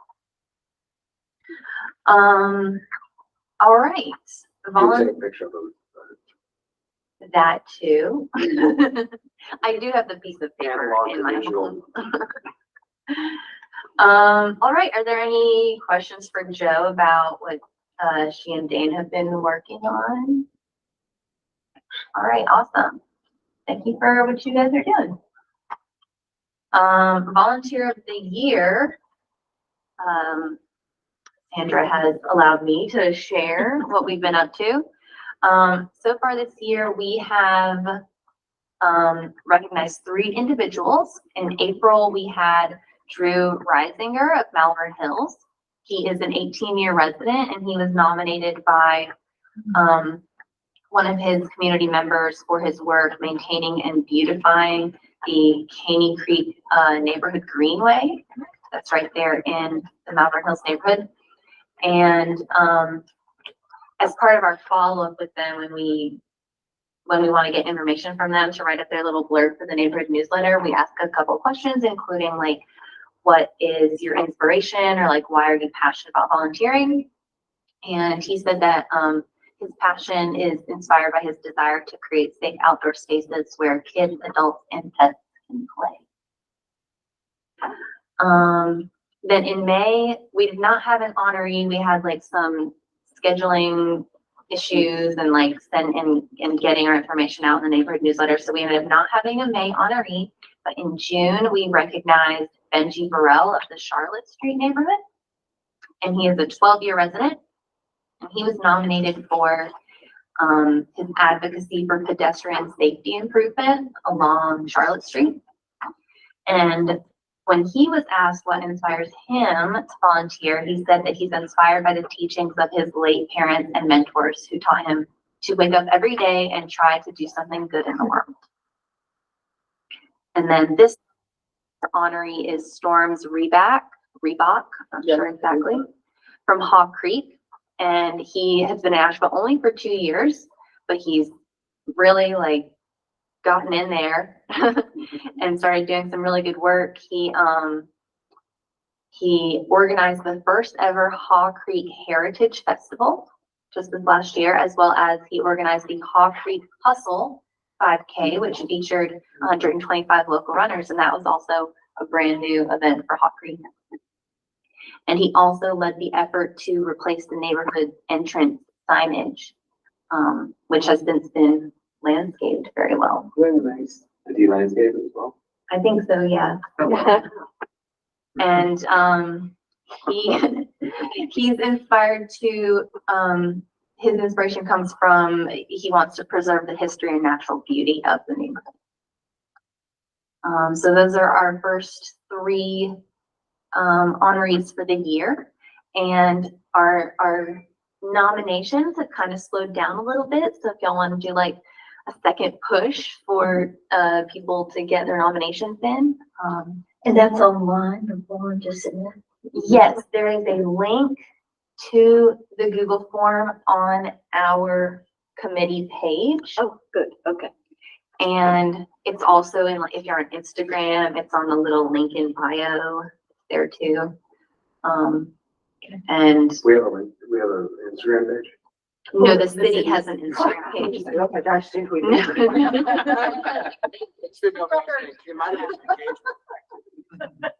No, we don't have our own Instagram page. It's through the city. Not yet. This might be an ignorant question, but when you said these are in the newsletter, what neighborhood newsletter? There is a link, I think it's on our board page as well, our commission page, where you can sign up for the city's neighborhood newsletter, which comes out every other week on Sunday. We have a sign up sheet on the table over there. Just write your name on there Okay. before you leave. Because I was thinking that would be something that it's everybody on it but me. Am I the only one who didn't know about that? I only found out about it because of the volunteer thing. Oh, okay. did I was not like, know well, otherwise. people get recognized and I didn't Yeah. know it. And I feel bad because I'm like, oh, But that's a great thing to put in your emails to your neighborhoods with the link. Like, so Joe. it's the neighborhood newsletter. kind of With like a Joe, signature. your list served and then sent to those people so that there will be more. Because otherwise. Oh, you're talking about for volunteers? No, yes, yeah. Yeah, when you share your Take the one updates, you also said and just include that. include it so right, That as way, well. more people will get it and then, they can, Yeah. they learn more about it and want to, volunteer people. So it's a monthly neighborhood newsletter put out by the city and then It's this a- information. Well, it's every 2 weeks, bi-weekly neighborhood newsletter, but we're doing a volunteer every month. Okay. And that was my question was too. I know, I think, you were kind of rolling around names, because obviously volunteer figure is kind of a misnomer. Do we have like an official name? Yeah, it's our like outstanding neighborhood volunteer spotlight or something. Okay. But at the end of the year, we are going Right. to take all the people who got a monthly award and Just select and one, right? yeah, select 1 or 2 maybe That's for okay. volunteer of the year. So, and we definitely seem to be getting like the city social medias did have like an initial kind of like announcement of the program. There's a little Instagram reel by yours truly. And we definitely saw some spikes in receiving nominations after those posts. So hopefully we'll be able to get that in their rotation again. It is. Our editorial calendar is like I think a quarterly thing. Awesome. So maybe we can do bi-monthly. I know the previous year, when I was working with the volunteer spotlight thing, is they had a big thing where those recipients got to go to a city council meeting and be recognized. Is that happening as well? I think our plan was to, when we do our yearly awards, to bring the individuals who got the awards in for that, but I think I think we should bring in everyone and highlight everyone's accomplishments and then have our like two main awards. Maybe, and we'll talk about that a little bit more. That will really help because we have more people watching the city council meeting. And so when they see that segment, they're like, oh, really, I get to meet the mayor. Okay. That's good news. Yeah. There's stuff too we can get behind. The Hall Creek guys really killing it. Yeah. It's real guys. No, yeah, like you guys, you just move into the neighborhood and you said, I'm just sitting at a meeting. You know, No, I'm saying in terms of your involvement, you know, like they have that mentality, you know, very active group of people. They're out there and they're really, you know, letting their necks out. So. So that's our, volunteer spotlight update. If there's no other questions, I'll, hand it over to Elizabeth, Jake, Moira, whoever wants to carry the baton on the Festival Neighborhoods update. No problem. How do y'all want to do this? Do we want to do an overall or do we want to each report on our? I think that'd be good if you do like an overall and then we could, and then Judy and I could kind of do the more like specific stuff, that whatever you don't cover, or whatever Okay. needs more details. So one of the things that the three of us are working on with Trey is the Festival of Neighborhoods event. If everybody doesn't already know, it's Saturday, September 14th from 11 to 3 At MLK Park. at MLK Park. And it is not the same day as any other major thing that we know of, right? Including Pride. So this is stuff we've taken feedback from last year. And we have three main areas that each of the three of us are sort of coordinating. We've been having monthly meetings. We've been pretty active. We've got community members involved, anywhere, generally like 7 to 12 people. And our meetings are there. The next one is this Wednesday from 2 to 3:30 at the Wesley Grant Center. That's right. Right. And the three areas we're in charge of, trying to get everything from donations, food, entertainment, donors, food and door prizes, things like that, but also the vendors. Our goal this year was to increase and enhance and have somewhere between 35 and 40 participants. About half or more of those of neighborhoods we've sent out. We've all been working in our various areas, but as we're moving towards that, we need sort of more of everything. She says, 35 to 40 participants. She's referring to tents. Booths, tents, made up of, the majority neighborhoods, hopefully, then nonprofits and city, divisions and offices and things like that. For instance, we had the fire trucks, we had Parks and Rec, we had, Cape was there, Region 6C, the library, and then a lot of neighborhoods. Right now, we have 9 signed up, and that's after 2 major rounds of people. So we want a lot more. We've got only 3 neighborhood associations signed up. We've got 4 nonprofits, 1 government, and 1 unknown. We don't know who this person is affiliated with. So we're working on getting more participants. You guys can talk more about the other parts of the details, but the 3 main areas, we will definitely need volunteers the day of. And we'll have more of that information as we get closer, and we will talk about that in August as well. So I focus on entertainment and food for the festival. We were patiently waiting on city council's budget approval for our entertainment budget as well, for signing up some of our people that we were interested in. As for food, I know that some of our sub-volunteers within our volunteer group have been out canvassing and trying to get as many optional food trucks as they can. I'm sure we'll have a big update on that on Wednesday. So you are gonna have food trucks where Yes, people we're- can purchase them? The feedback and the ideas that we got from last year were, we had pizza and barbecue, and we want more than just pizza and barbecue. Not that there's anything wrong with pizza and barbecue. Right. However, if somebody wants a salad, we should give them a salad. And they have to pay for this, right? Yes, food trucks, the food trucks are there. Generally, when a festival happens, food trucks have to pay to be there. These food trucks are making nothing but profit. They don't have to pay to be there. So that's their reward, essentially. Feedback, or are you just reporting? I was just having an idea, and I know. Yeah. Okay, so we went to this huge festival in Atlanta with my grandchildren, and it's a big one. It's in Dunwoody, and it's massive, and there are millions of people there. Well, they not only had food trucks, but they had cotton candy vendors, they had coffee vendors, they had Coca, I mean, they just had all these different kinds of vendors for food, and I thought at the time, gee, I wonder, you know, if people, that was a big deal. They also had vendors, that you paid in order to do an activity, like ducks in a pond, you know, all these rides. Not, well, they did, they actually had rides, but they had all these things that you paid for, but that really increased the liveliness and the scope of the festival.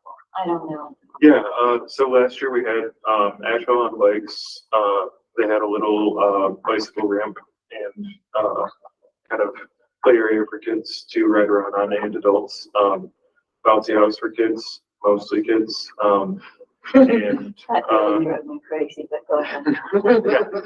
so this year for food trucks, aside from like barbecue and pizza, we're hoping to have a wider variety of food and possibly an ice cream vendor. The other thing that they had were like realtors who had their own tents. Yeah, we're specifically trying to stay away from like the commercial aspect. Oh, darn it, because all these kids showed up Sales. and they had, orthodontist tents.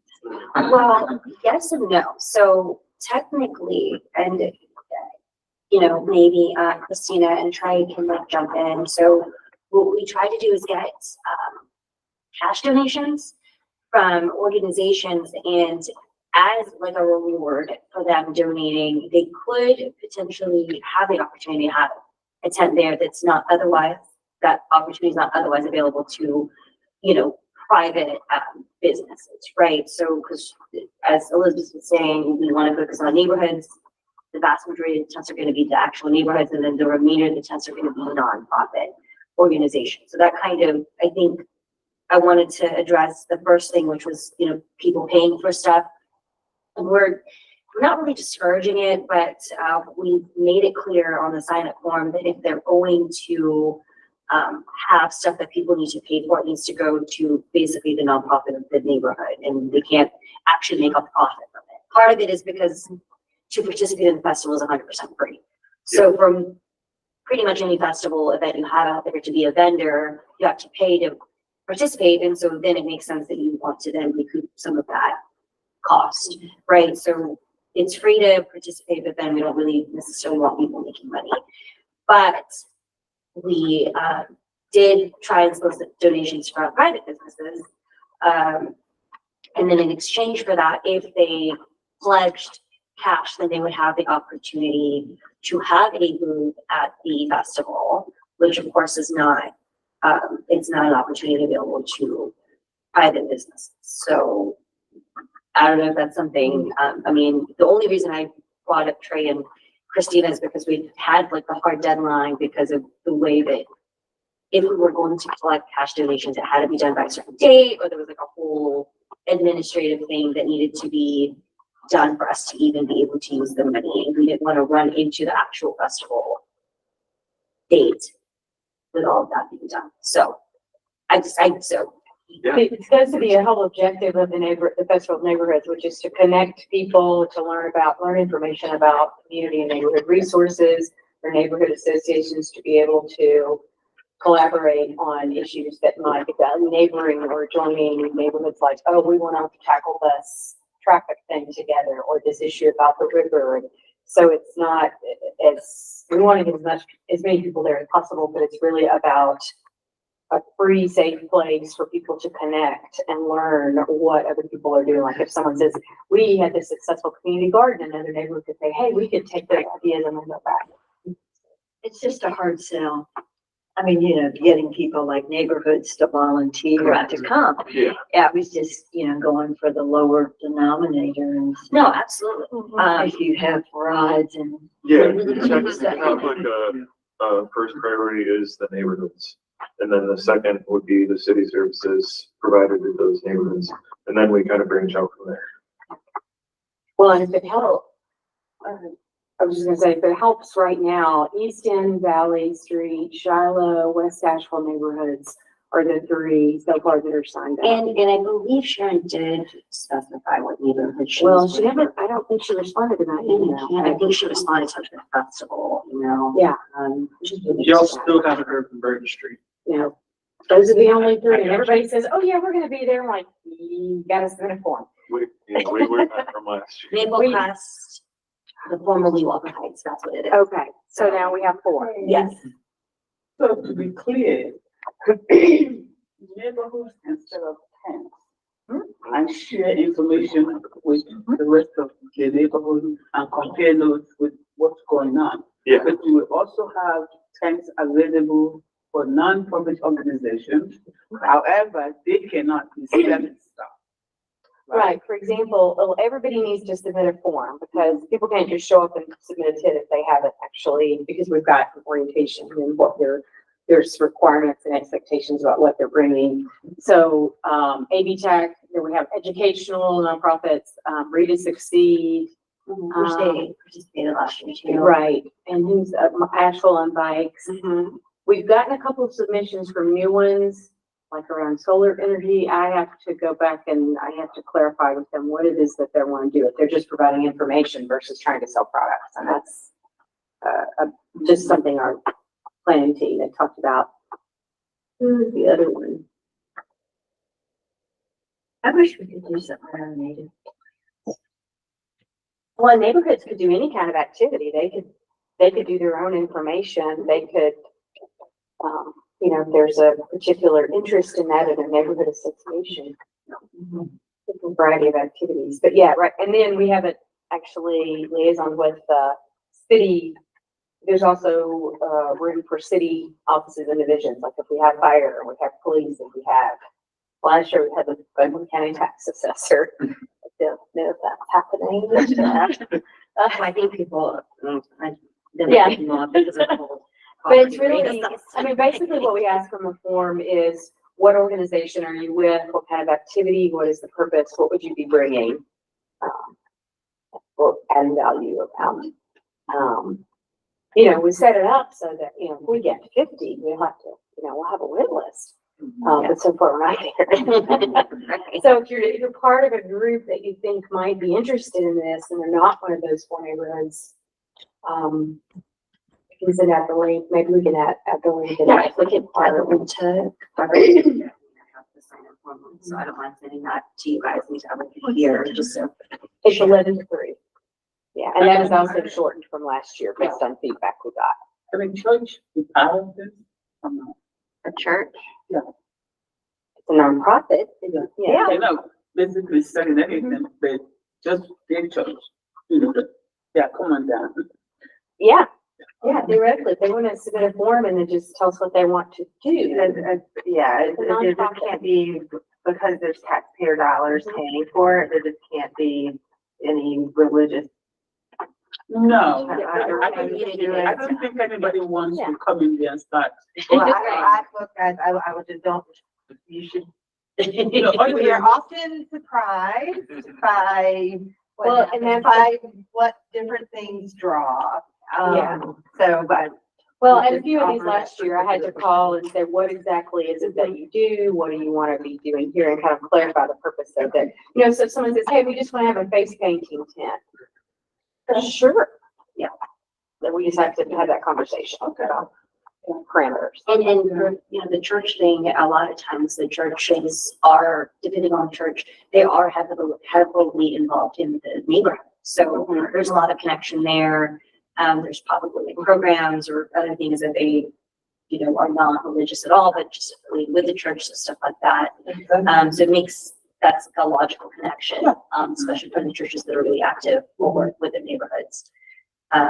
Maybe they offer some childcare program. Yeah, exactly. Like just stuff that, you know, that people, I mean, again, the whole point of, like Elizabeth was saying, the whole point of the festival, what we really want to do is make sure that local Asheville residents know, like learn about the communities around them, what they have to offer. If there's a community that's working, you on a goal that you also have as a community, you basically coordinate on. So a church having like a childcare, you know, type of service that they offer to the local neighborhood could be something that would be educational, helpful, and people actually would want to find out about. So.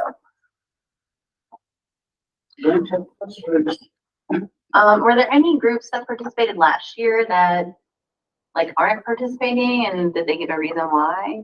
Well, I sent out a targeted email to those folks that were participants last year. And I have had 3 of them out of those in so far. Okay. And I imagine we'll talk on Wednesday about how to ramp up our recruitment. And actually, we were asking about how many active neighbors are. So I sent this out, there's probably 80 plus. Yeah, every time you send it out, there's like 84, 85 different contacts that it's sent out. I think I got 2 or 3 responses, and then some people just filled out the form. And then I got one person that said, just put it on Nextdoor. I'm like, she said that, I think more than once. Yeah. So there's just not a lot of, I don't know. Stay out of that neighborhood. Yeah. Yeah.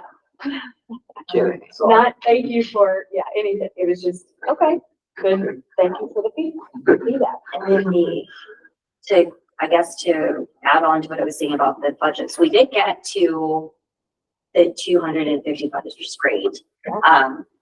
Really, that's more than we were, you know, thinking we were going to get. I don't know, Trey, if you, because you're coordinating kind of the administrative side of that. So if you wanted to give an update, if like checks have been dropped off, like what that looks like in terms of getting those back out. I've only got one physically. Sam brought by a check, but he's given me like 2 or 3. I'd have to go back and look at my email. Other confirmations that he's actually gone by. I don't know if I don't think he has checks physically in hand, but pledges, and he's got to pick up a coordinated time to go pick up those checks. Because if on the form we only have 2 official pledges, I mean, that's fine if they just want to, if they don't actually want to, but in terms of, I know that the deadline that we gave wasn't really hard and fast, but we also didn't want to go too past it, again, for the administrative reasons.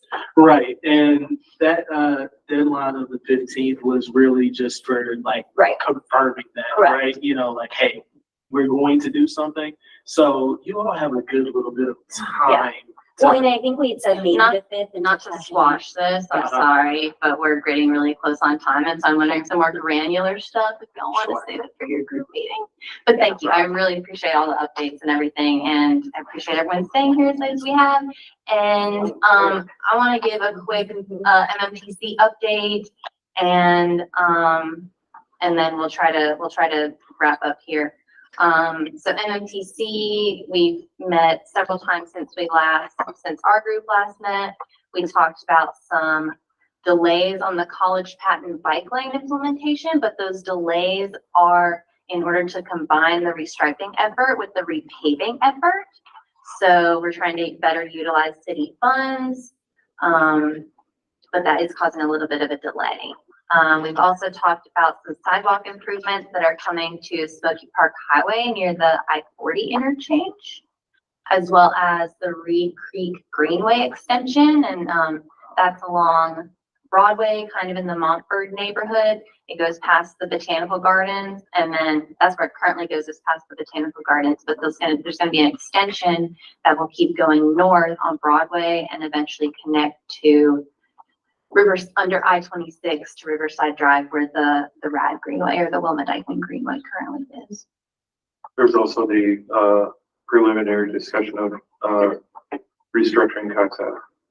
Yes, yeah, there's gonna be some changes coming to Cox Avenue as well, some pedestrian improvements and kind of like there right now is that tactical urbanism is what they call it, where there's like the painted areas on the ground that are supposed to activate more of the space that's like between the curves, but actually make it like pedestrian space. So there's going to be some projects going there that I think is actually going to expand the sidewalk to take up more of that space and put in dedicated bike lanes in the uphill direction and then sharrows in the downhill direction. Still pretty early, but it's pretty exciting.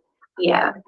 And then the big thing that we heard about at our last meeting was the preliminary data from the from the Merriman 4-lane to 3-lane road conversion. I know that was like a really hot topic several years ago when the city council was voting on that, and there was a lot of concern from the neighbors, specifically around increased travel times. And so I want to share a couple of findings from that. First of all, it's very preliminary data. It's really just from 1.5 years since the project was completed. So it's all very preliminary, but so far there has been a reduction in the total number of like crashes per year that are occurring. There has been a shift in the types of crashes. So they're shifting more towards rear end crashes as opposed to frontal impact crashes, and rear end crashes are typically less dangerous than frontal impact because there's more force when you talk about a frontal impact crash. And then the two things that neighborhoods were really concerned about was increased travel time and then vehicles diverting to adjacent streets. And so on average, the travel times increased by less than 30 seconds on the treatment section. However, in winter of last year, winter of 2023, January, February, there was an average increase in a little over 1 minute on the treatment section, but there was such a wide amount of variability that after I did some math on it, there are some people who might have waited, 7 or 8 minutes just in this treatment section. So I wanted to validate that some of those personal experiences that people are having, they're validated by the data. Unfortunately, y'all don't know, but I'm a data nerd. Fortunately, it seems like that huge amount of variability, like really corrected itself by the time that they redid those travel time studies in the fall. So I'm not sure what was going on in the winter, if there were still like light timing issues or something, but it seems like things have gotten better. And then the other really big concern that residents had was about vehicles diverting to adjacent streets. And that did happen primarily on Broadway and Kimberly Avenue. And Kimberly Avenue is a residential street. And it saw an increase of, there were 3 different spots where they were measuring vehicles. And on the low end, one of those sites saw 600 more vehicles per day. And on the high end, there was 900 more vehicles per day. Wow. So this is a considerable amount. It does validate what some people were worried about. And something that I noticed in the data was that both pre and post treatment during those timeframes, over 80% of the vehicles on Kimberly Avenue are driving over the speed limit. Right. I do. and True confession. Well, and also concerning is that the 85th percentile speed, so that's the speed that like the top 15% of cars are traveling, is 8 miles per hour over the posted speed limit of 25 miles per hour. So it's definitely something that should be monitored and, reach out to the folks in that neighborhood and see how this is affecting, that's a concern for their safety. And that led me to go and look at the city's traffic calming policy and determine that Kimberly Avenue is eligible for like prioritization based on our traffic calming policy, which we heard about from then Transportation Director Ken Putnam back in September of 22. This group heard from him. So I'm wondering if it might, the city is also about to undertake a revision to the traffic calming policy. So I'm hoping that the Transportation Department can maybe come and talk to us about it, and we can figure out how to get the neighborhoods at the table when, considering that they are key stakeholders to voice their concerns and their ideas when it comes to restructuring that policy. We can certainly plan to have a presentation. I will share that within the policy, one of the factors that's given the highest consideration is the fire department standard of cover. I just don't want anybody to walk out of this meeting without understanding. So it's very important to us that when we do have engagement, that we're very clear about what level of influence the input will be able to have on that decision. So I think just having that full picture of what goes into the policy is really important, because we know that seconds can be life-or-death for people that are in cardiac arrest or other things. There's Kimberly Avenue. It is a major feed. It is in a residential neighborhood, but we all know that some neighborhoods have roads that are meant to carry more of a load. So maybe that we can have both transportation and fire come together and talk about what a change in that policy might look like, or how we're planning to. Would that be good? That's actually one of the specific reasons, one of the two specific reasons that I asked that maybe they're part of the transportation department is part of the annual retreat when we're talking about who we might want to come talk, because I think there is some misconceptions or some questions from around the city about why some streets can get traffic calming and others can't, and when the policy applies and when it doesn't, because I think it would be helpful to have both of those together too. Yeah, they're together. I mean, the policy doesn't happen without one, but oftentimes what will happen is if you have questions about, about the standard cover, the fire department can answer that better. Yeah. The transportation director is going to be aware of it because he won't pass, or he, kid's retired.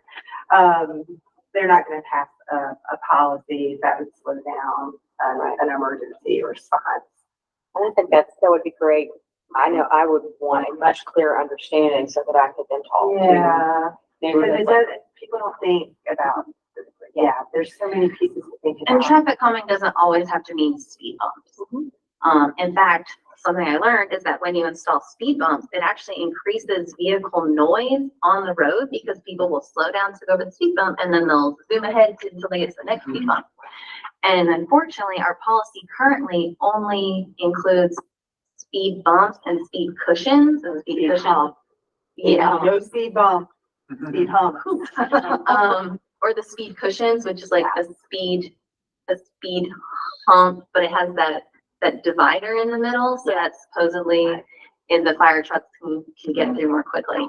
But there are a lot of other techniques that can be used to encourage slower speeds, like narrowing of lane width, either physically or just like optically. If you're really interested in that kind of stuff, you should look at Strong Towns and Strong Towns Asheville, because they have a lot of information and just to share about how to encourage slower speeds.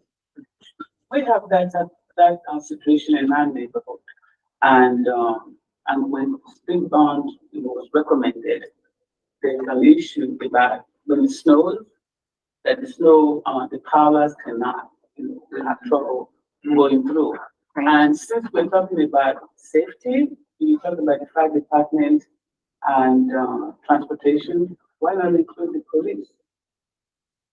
Because if neighborhood the residents are aware that, okay, this is a safety issue, with safety you need law enforcement, and there's repercussions for speeding. Well, we know that, but they've been violated anyway. Who is not guilty? So, maybe that would, will even make it more effective for the daily police involved. as well. I'll keep pushing that we continue talking about that in our upcoming meetings, especially since it's gonna be gonna be something that the transportation department's working on. I know we've kind of like passed our time. Are there any brief neighborhood association meeting outreach updates to share? All right, then, just at my request, there's some links on our unfinished business that just, deal with some things that staff members have come and talked to us about before, like, Vidila Savitka had come and talked to us back in January about these UDO amendments. They're gonna be coming up to a vote pretty soon. We had a presentation from the consultants on the affordable housing plan back in March, and they've made recommendations and presented those to council recently. And then Emily Ball with Homeless Strategies came and talked to us in November of last year and told us about some point in time count numbers, and that count took place again in January, like it does every year. And those numbers are also available on the dashboard. So there's links to some of that stuff here. And we don't have any current agenda items for upcoming meetings, but if there's something you're interested in hearing, please reach out. And our next regular meeting will not be September 23rd. It will be August 26th. I'm scrolling back up. Yep, really far. I just flipped my page. August 26th at 6 p.m. And we, barring any facilities issues, we will be back in the first floor conference room. This is nice. So I like this better. with that, the meeting is adjourned. Yeah. So- Here.